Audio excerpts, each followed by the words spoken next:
If you're overwhelmed by a chaotic business that's stealing time from your family, Streamline Solopreneur is for you. Hey everybody, my name's Joe Casabona and I've been there. And on this show, I will show you how to turn chaos into clarity so you can stop checking your email at the playground. Hey everybody, welcome to another episode of Streamline Solopreneur. I'm your host, Joe Casabona, and I am here in real life with Charlotte Crowther. And so you make signature frameworks for people. We're going to really get into this, but in doing kind of research on your background, like you had some stops along the way before you got to signature framework. Oh, gosh. Well, first of all, hi. Yes, hi. Welcome to the show. Thanks for having me. I'm so excited that we're doing this. Yeah, likewise. And that we're able to do it in person while we're here in Boise together. Yeah. So the answer is, I would say no. I never would have imagined that I'm doing what I'm doing now. I love it. It's the best thing ever. And I'm so glad. And if I reflect back on my journey to date, it's kind of actually the most obvious thing. But it's one of those things like, you don't know what you're doing. You keep going, you trust, you figure it out. And then it's like the best thing ever. Yeah. It's such, I feel like that's it's been a recurring theme here at, so again, if you're watching the video, you'll know this, that Charlotte and I are here in the Kit Studios in Boise. We are very lucky to be using Nathan's studio, The Alchemy. Thank you, Nathan. Thank you, Nathan. Very nice. So shout out to Kit, shout out to Craft and Commerce. It's been an amazing week, but yeah, I think that's been like a common thread. It's like you don't necessarily need to know everything at the start. Tiny experiments has been a common saying this week, and Pat Flynn talked about lean learning and being an expert in one thing. So I've learned a lot this week, and it sounds like everything that you've learned led you to this point. Yeah, just to pick up on that, actually, I was just chatting with Nick Milo just before I came up to the studios, and he was like, so how's it been? Like, you come all the way from London, UK to come, like, what have you got out of it? And I was like, do you know what? I've never been somewhere with such a high concentration of people who have just like gone for it, and had the courage to kind of take it a step at a time and like figure it out and be okay with uncertainty and sort of work and figure it out in a sort of a creative way. And build their businesses. Some are more traditional businesses that have a big like sort of social media marketing, YouTube newsletter, blogging sort of arm. And then, some are more like, I'm an artist and I'm like creating a course and sharing about it online. Like you kind of got, a range of sort of educators and then sort of creators who kind of build their business online. And it's, I think it's, what I really appreciate is that, it takes a certain kind of vulnerability and courage. I feel like that's a real like shared feeling here, and everyone's just so open and welcoming. It's like just so nice to share that with someone else and see how that pops up in their life and like that color and flavor. Yeah, it's like an instant camaraderie, right? I mean, like somebody asked me, somebody asked me recently, like why I smoke cigars, and like that's part of it. Is like you're immediately brought together by this like this commonality, and like being a creator and like all getting together because we mostly work online is and in our like home office, right? Yeah, with a bit of co-working sometimes mixed in with people in our lives who like barely understand what we do, right? And the people that I met here the first time I came, I consider really good friends and like instant friends. And I think again because of that, because there's like a strong community and camaraderie here, like. We're all, you go to conferences and it's like, what do you do? Here's my business card. Hire me. Like there's none of that like overly salesy smarm, right. Which just makes this such an amazing conference. Totally. Yeah. Okay. So now that we've gushed about Kit and Craft and Commerce, I'll have a link it'll be an affiliate link, but it'll be a link in the show notes for Kit because I love it. Let's get into the nuts and bolts of this. You are a signature framework consultant. Let's start even without signature. What is a framework? Yeah. So a framework is a diagram that gives structure to knowledge. Yeah. And because a visual structure. Right.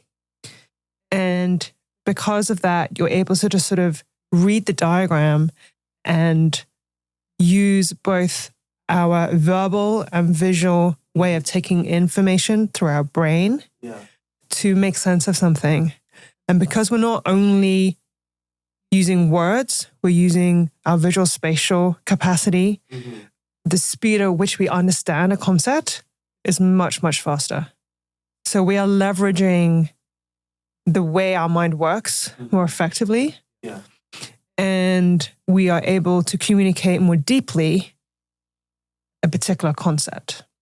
Yeah, that is, I mean, easily the best definition of framework I've ever heard, right?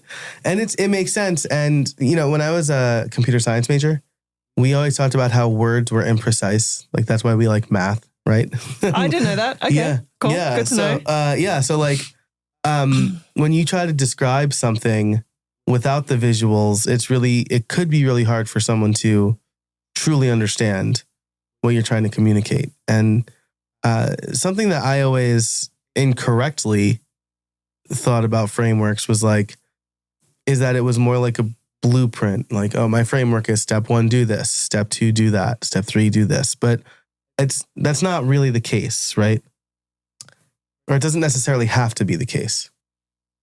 Yeah, I think frameworks have got a bit of a bad rep because I would say marketers, as much as I love you guys, have kind of co-opted, bastardized frameworks. Yeah. To like 3 steps or an acronym and it's like overly simplified, and it's not really it is a framework of sorts. Right. But I think a successful framework has a visual component. So you can take advantage of that. Dual coding is the sort of terminology for how we kind of code information in these 2 ways. Yeah. And interestingly, it's not about just using a visual framework. Right. It's paired with text. I'm not here sort of on my high horse being like, only use frameworks. No. It's just most people only use text. Right. So I'm saying create a framework and in complement with appropriate text, communicate your best ideas. Right. Yeah. And the framework is it's both. It gives you the language to use and the visual to assist it with, right? Because I could tell you how I automate my processes, but how I do something is not necessarily a framework. I need to take that and maybe generalize it a little more. Is that? Yeah, it's interesting. That can be something else. Let's clear that up. So there are different kinds of frameworks because there are different kinds of needs and use cases. Yeah. So, some are more simple and diagrammatic or like a table. That's it's a framework of sorts. Yeah. And these frameworks are sort of, I call sort of the tertiary level frameworks where you're kind of on the ground using them to complete, an automation process that you're using in Make and Zapier and Kit and your email. And so you just need a very simple visual that you can just follow almost like an IKEA step by step. Right. And that, it might not seem like the grandeur of some big methodology framework. Yeah. But it is a framework. It's a tertiary framework. Okay. It's so practical. It's almost a diagram. Right. Yeah. But if it is within your framework ecosystem, your body of knowledge, and because I work with signature frameworks, and we can speak a bit more about what that is, but you can bring in a visual identity to it. Okay. So it's part of the system, and it's not as sexy as some big concept, but it is an important part. It's the doing of the thing. Right. And having a visual to accompany your learning an application of how to execute X as part of your welcome sequence, as part of your customer relationship strategy, which is sitting in that bigger level. Yeah. You kind of come down at this tertiary level, but it's still part of the same ecosystem of knowledge. Mm-hmm. Yeah. And not to be disregarded. Like we need to actually do the thing, at the same time. So that's what I call like a tertiary level framework. Okay. A secondary level, if we take the welcome sequence analogy, is like, okay, you want to have 8 emails. In the first email, you're saying X. Second email, you're saying Y. And there is a structure, right? Yeah. So that would be like your welcome email sequence. And then that primary framework could be like, how do you win the hearts and minds of your new email subscribers? Gotcha. And that's the framework for that email consultant, right? Yeah. So that's how you sort of zoom in and zoom out of the different levels. Yeah. Gotcha. Love that. Okay. Well, so you mentioned tertiary, secondary. Is the primary framework like the signature framework? Is there a primary framework? Yeah. So signature framework is kind of speaking to your premise as a coach, consultant, author, expert, however you sort of name yourself, as a professional. And you have a particular premise, perspective, approach, point of view on how to do X. And so you are communicating that efficiently through a primary framework. And you're actually sort of at a primary level. As I've worked on this more, I'm kind of actually finding that you have visuals to even, so predominantly you would have a primary framework that shows your methodology of how to like achieve X. But more and more I'm creating visuals to show the premise of like why you should engage in doing the methodologies. And that will have, sometimes it's the same visual as the methodology framework. Sometimes it's the same visual language, but it's a separate diagram because it's a separate sort of concept to communicate. So I've kind of been developing that more actually with experts that I work with. So you develop at a primary level of communication, like that headline level, kind of key concepts. And that might be your premise, it might be your methodology, it might be about you and who you are. And that's important because that relays kind of what you're about and your message. And the secondary level is like, you just don't need to know that top line information.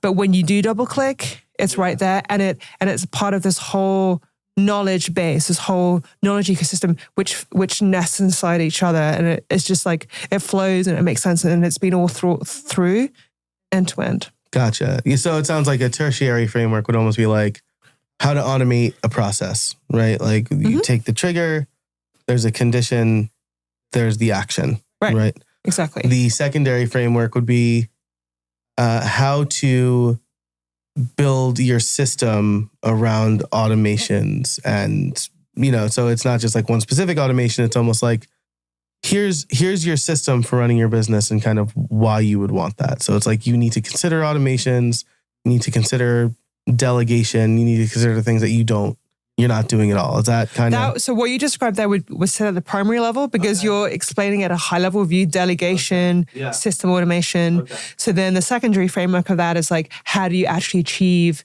delegating successfully? How do you actually set up your system? That's the secondary level. Cool. Great. That really like solidifies it in my mind. So this is awesome. Great. So, would you say we've defined signature framework? Is there like you have a...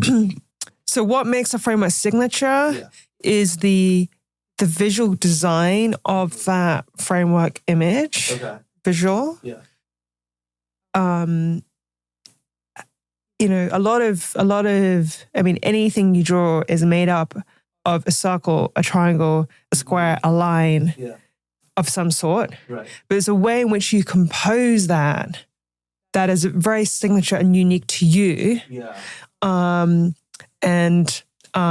can share examples like in the swipe file I'll be sharing. We'll put that in the show notes as well. Exactly.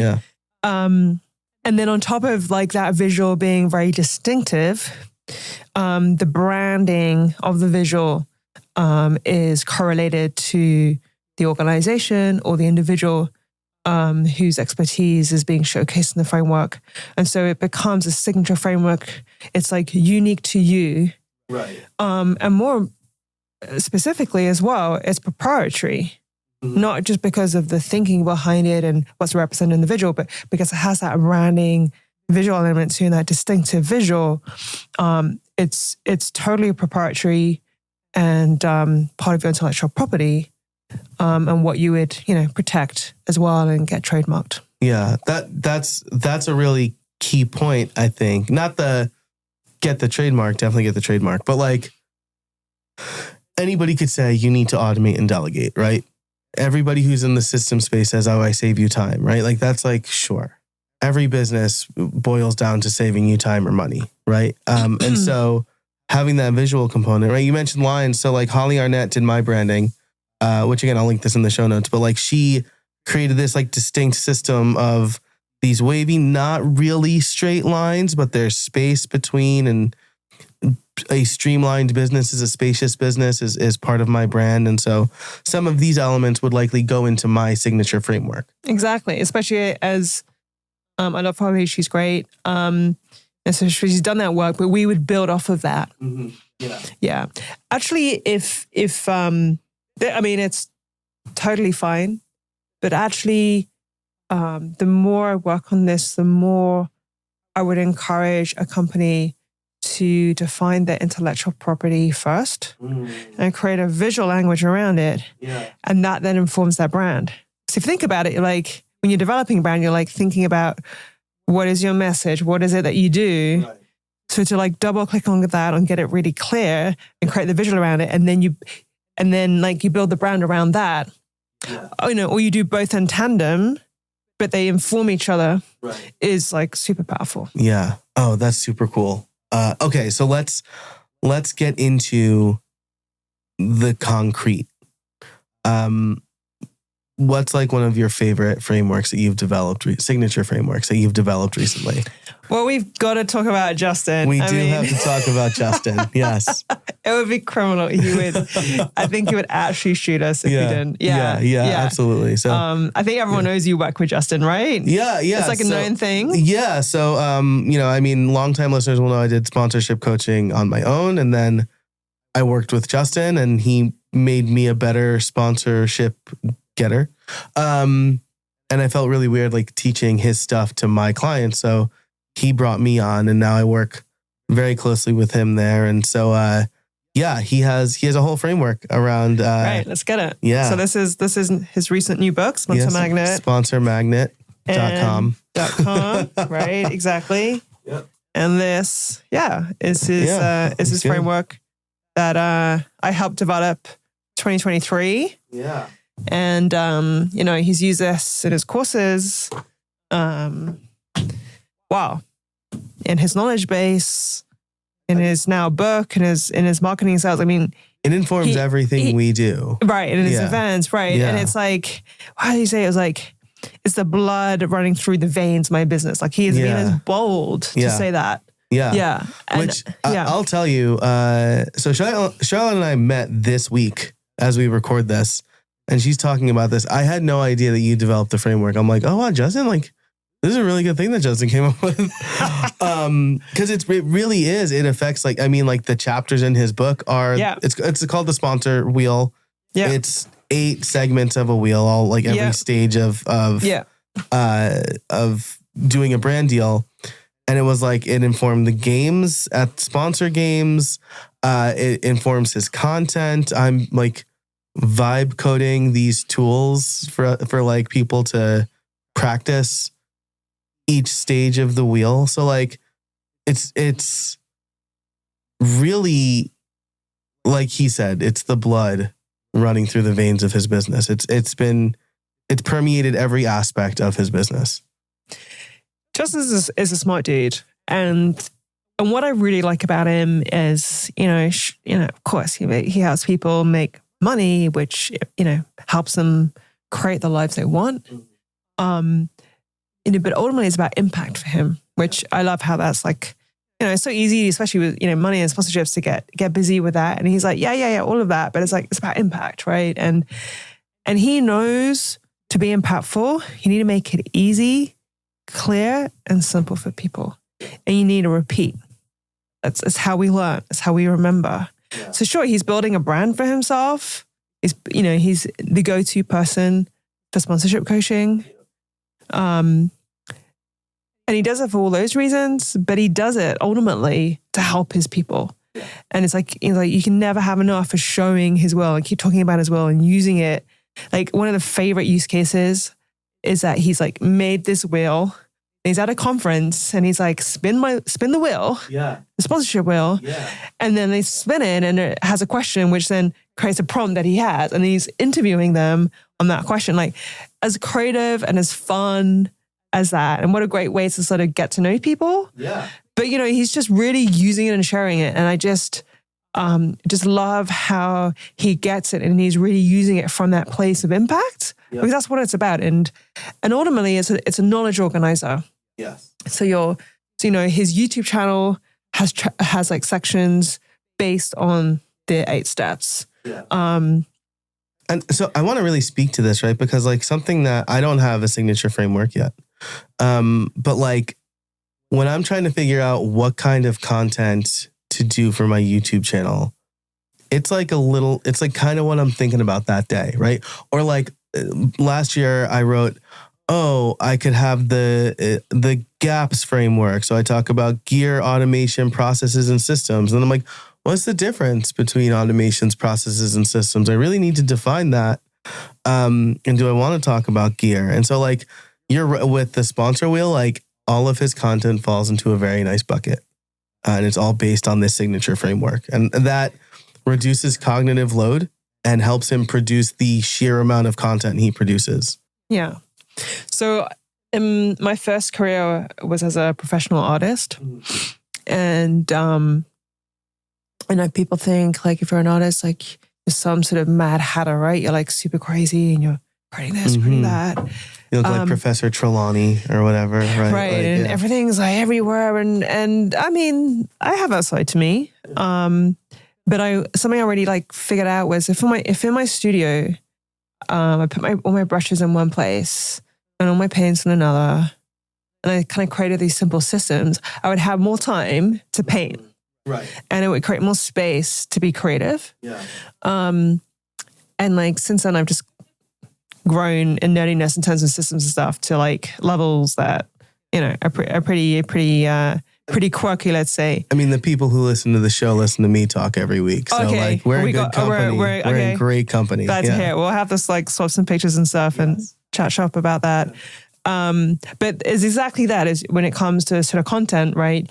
You're spending time like figuring this and figuring that. But if you stopped and paused and took some time to just think deeply about what you do, connect those dots, clarify those things, put things into order and structure, it's basically like an SOP for your IP, really. Yeah, love that.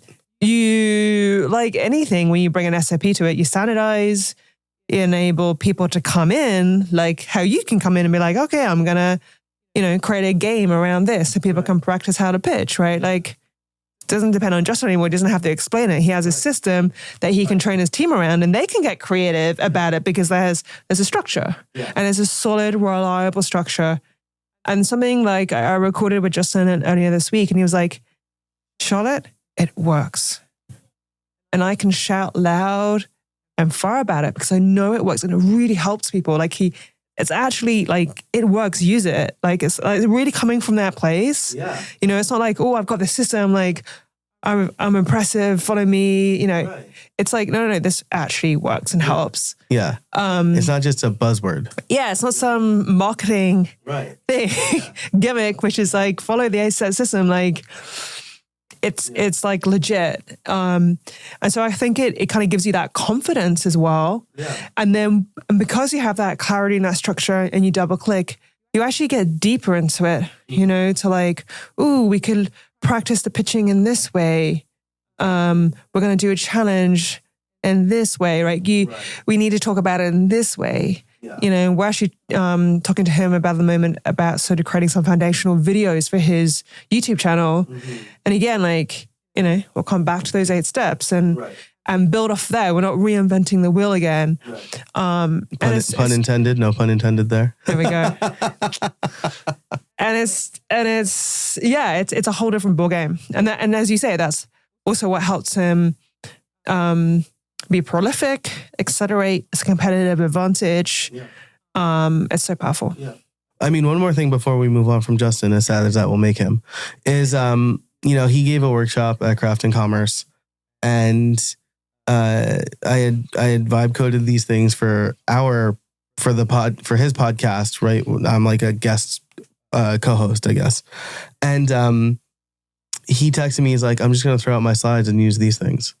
And the workshop was so much better because it went from him talking at people and saying like, here's why you need to negotiate or whatever, to like, hey, let's actually take steps 1 and 2 of the sponsor wheel and actually do some real, tangible, never before seen examples and then critique how you did. And it was, he went over time, and it's one of the most talked about workshops I've heard from this week. So great. Yeah. So love it. So I think you've maybe touched on this a bit, but what are some of the hidden costs of not having a signature framework? I think well, we just spoke about one of them, like reinventing the wheel each and every time. Yeah. It's the difficulty, the struggle to explain what you do.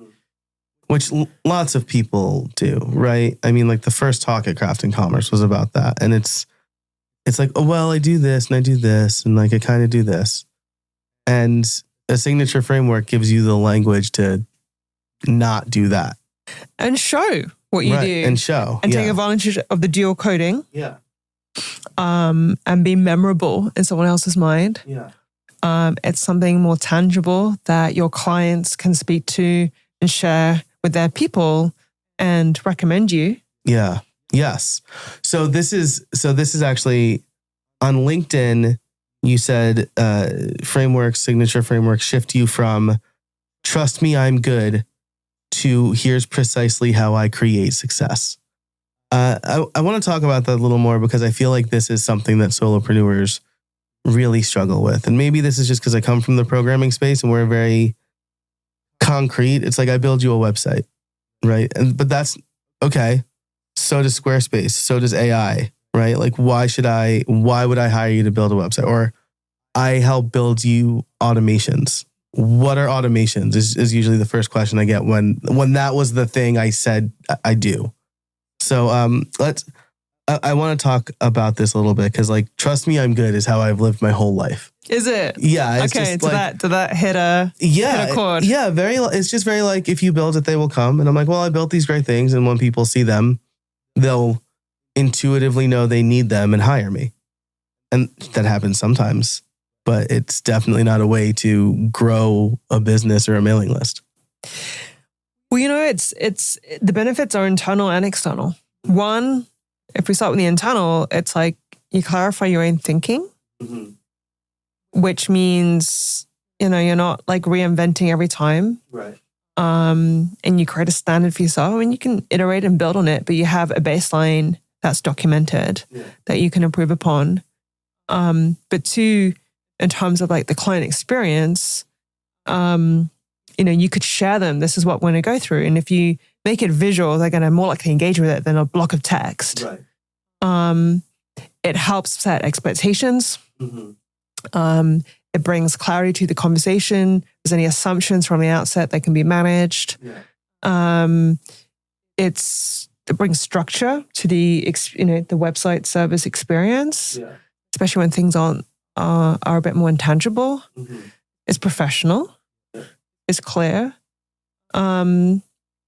And you're more likely to get better results because of the structure that you've created for you and your client. Yeah, when I tell people, how to figure out what to automate, are the inputs clear and are the outputs clear? It's almost the same thing, right? It's like, are you clear on what you need for success? And then is the success metric obvious? Right. And as you get clear on that, you design backwards to enable that to happen, right? So there's like these deeper things of like chains of thought, chains of action that happen for you, but also for your client. Like if your client knows the structure of your service, they can prepare for it. Right. And feel excited for collating their testimonials so that when you create the website, they're all organized and you can just go, thanks for that Google Doc and Google Drive with the photos of, your clients in. Yeah. Boom. Yeah. Right. And you can anticipate asking them to prepare that before they start working with you. Right. And everyone's happier, right? You're not like delayed in your process. They feel like they can prepare and get the most out of it and spend the time that they do have with you on higher leverage things than like, oh shoot, I need to go and collect those testimonials and, and then they're sort of running around for a week. Gotta find pictures, right? And because that's busy solopreneur parents have a lot of cognitive load, right? When I'm on a call, it's likely that my kids are upstairs or sometimes in my office, right?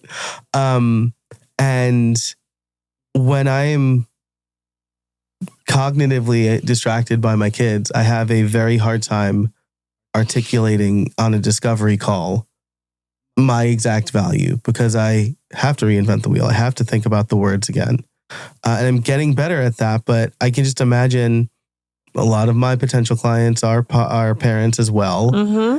And they're probably thinking the same thing on the other side of the camera. What do I gotta make for dinner? What time is it? Do I have to get the kids? What was that noise? And if I'm meandering and I'm unclear, then they're not going to get it. And it's not their fault. That would be my fault, right? For not making it as clear as possible. That's it, right? These are nuances, but it's all these nuances that add up. Yeah. And so by having an SOP around your IP, you can then build out from there so much more effectively. And you can put it in your marketing, on your sales page. And so, people are going to be attracted to your approach to automations and understand what you do and what you offer in comparison to a competitor, right? Who may walk through that more. And then it's like, well, the expert who explains how you work with them, well, they do seem more appealing than the one who's just like, trust me. Right. Right. Right. So, so then they're more likely to put that discovery call with you. And then discovery call, you kind of walk through it. And then because you have a structure, it means that you waste less time in that half an hour, 45 minutes that you've got with them. Yeah. And you walk through it, it's clear. And you spend more time on any doubts they have, which you can address. Yeah. Any questions around pricing. Right. Dates when you can start the things that are going to move the needle and speed up the conversion, if it makes sense, of course, to work together. Yeah. And equally, if it doesn't make sense to work together, if they don't agree with your methodology, save the headache. Yeah, great. On both parts. Right. We're not halfway into it saying you're doing crappy work and me saying like, but this is how it works. This is how it works. So you've managed those expectations up front. So you're saving time in all those stages of the process, from like, what content do I put on my marketing to them arriving on your sales page and being confident to want to book a call with you to the call time. Like it's all these small gains, they add up, and, it's hard to sort of make it super tangible. I mean, I do hear clients are like, I can convert more quickly.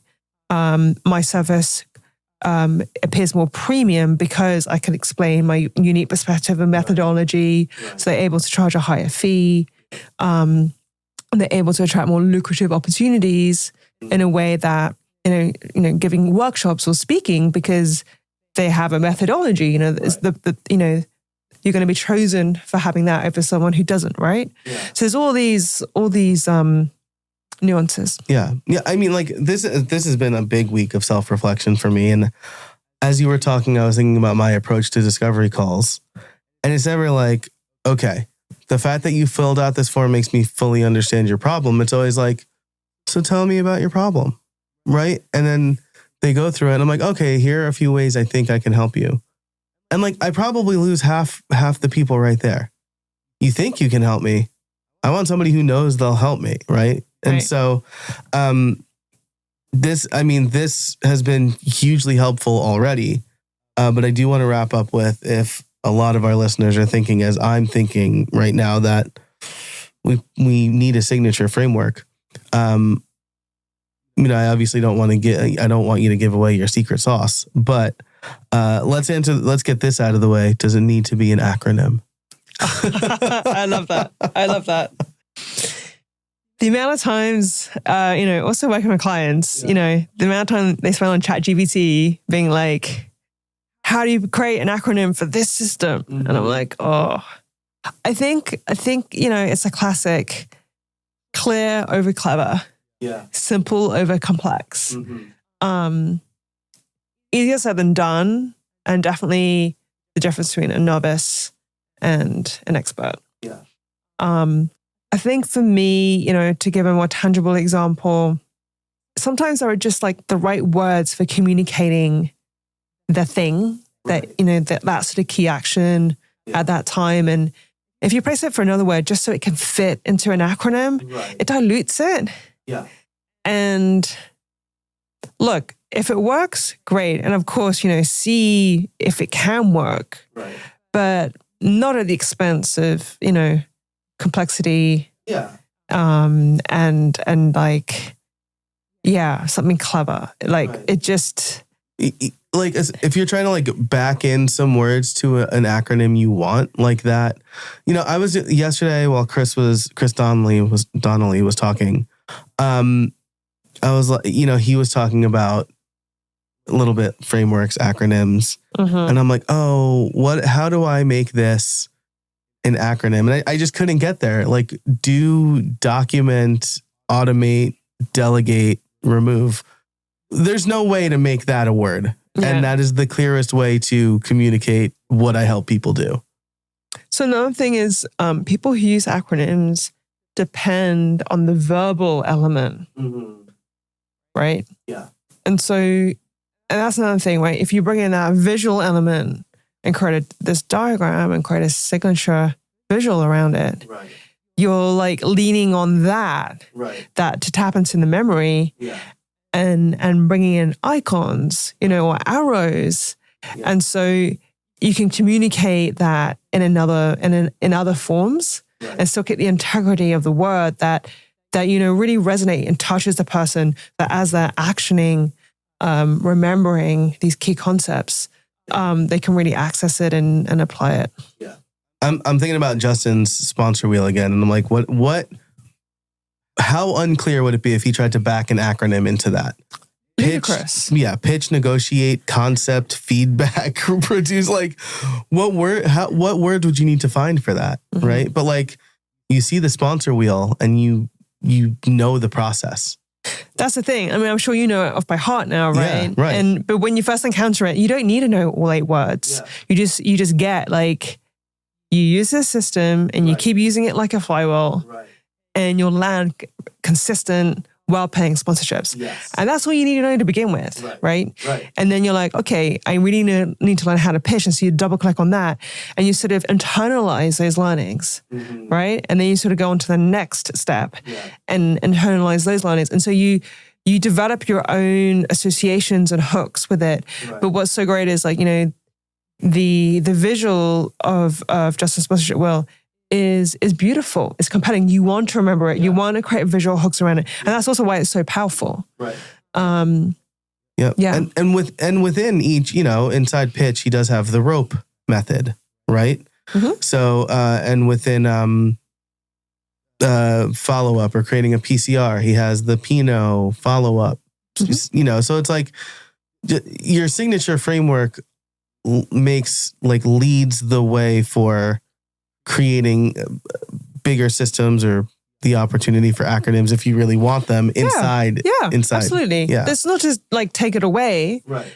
But you just use them at the appropriate place. All I would say is like, the rope, the Pinot acronym, like they're tertiary level frameworks, right? And they're like, I mean, you can still invest in making them beautiful. It depends sort of on your sort of budget really. So it is an investment of time and to really kind of, mark it up and make it in a compelling visual.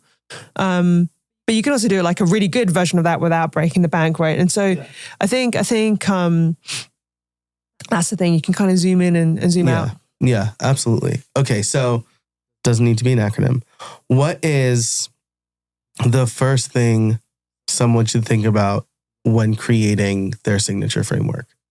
So common mistake, misconception, flawed approach is a really common thing that I hear is I've written over 100 newsletters. I've got 50 blog posts. I've got 25 YouTube videos. Yeah. There's a framework in there, right? Like people see it like very content focused, like this kind of marketing hat, because those are the examples that they see, so they don't know any better. Right. But I think the thing that they miss is thinking, what is the outcome that I want to enable people to get through my framework? Right. And then when you ask that question, what's the A, what's the B? You get really clear and you get really focused. Yeah. Like I want people to have an efficient automation setup so they have more time back for their life and business. Right. For example, in your world. Right. And it's like, okay, so what do they need to achieve that? You kind of design backwards from that. Right. And it's then much clearer, like what to keep in your framework and what to keep out. Right. And then, you have a sort of an anchor. Whereas if you have so many ideas, there's no anchor, like what are you shooting for? And then that's where people like get lost and they just don't know what's left, what's right, what's up or down. And then you just spin your wheels. It's difficult to imagine kind of what a framework could possibly be. How could I possibly have a framework? Because it's just like everything's everywhere. There's no definition. Yeah. It's almost like looking at just like a plot of land and going like, yeah, I could build a house. I could build a house anywhere. But like if you see the basement somewhere, the structure somewhere. Yeah. Right, where does the rise sun? Right. Yeah. Yeah. This is where I can build this is where I will build my house. And this is how I can build my house. Right. And then you get clearer, like, do I want to build it in the middle of the plot?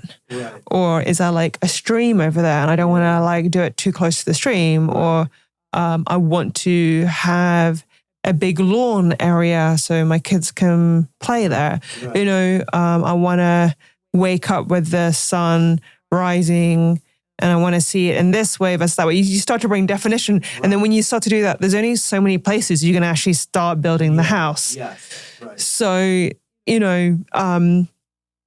similarly, but I think perhaps more simply, it's just like, what does this framework enable for the user? Right. And when you get really clear about that, and I recommend writing it down, like the sort of outcome, it's so much easier to design backwards to enable it. Yeah. And I think you probably want to be, because I think I'm certainly inclined to say, well, I'm saving them time. You want to be more specific, right? Yeah. I can imagine that the basis for Justin's signature framework is something like, I want to make sure anybody who uses this gets consistent brand deals.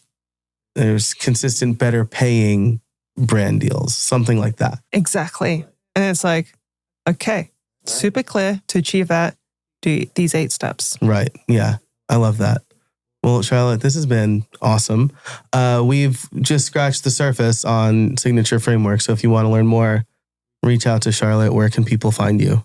Thanks so much. Yeah, my website is signatureframework.co. Yes. And I'm actually just in the process of launching a new signature framework swipe file, yes. Which you're welcome to grab. I'll put the link in the show notes. Yeah. Like yourself, like many people ask me, so how do I start? Yeah. And often what people find helpful is seeing examples of other signature frameworks, so they can see kind of what it looks like for a coach using it or a consultant using it. And I'm also going to categorize them by industry as well, so you get to see different examples. And I'll include like a Loom video to kind of walk through what's working well about the framework and what could be improved, so you get a bit of a sense of sort of how to think about it and use it in your business. I love that, because I don't know, I'll let Charlotte tell her own secrets, but she has worked with many cool people and have developed many cool signature frameworks. So really, really cool to see your work in action in the wild and books I've read and things I've consumed. Thanks. Yeah, no, I appreciate it. It's been an absolute pleasure. Very grateful to have worked with some experts, with different sizes of followings. I really, really like working with the rising stars as well as the the more well-known stars. Yeah. You know, yeah, and I think it's ultimately people who really care, actually, really, really care and really want to enable impacts and results for their people, and who have lived that journey, have lived that pain, that frustration, or followed their curiosity and maybe a bit of both, and found a new way of doing something better. Yeah. And they just really care, want to share share it with others to save them the time and the heartache that they went through. It's really, I'm very grateful to work with them.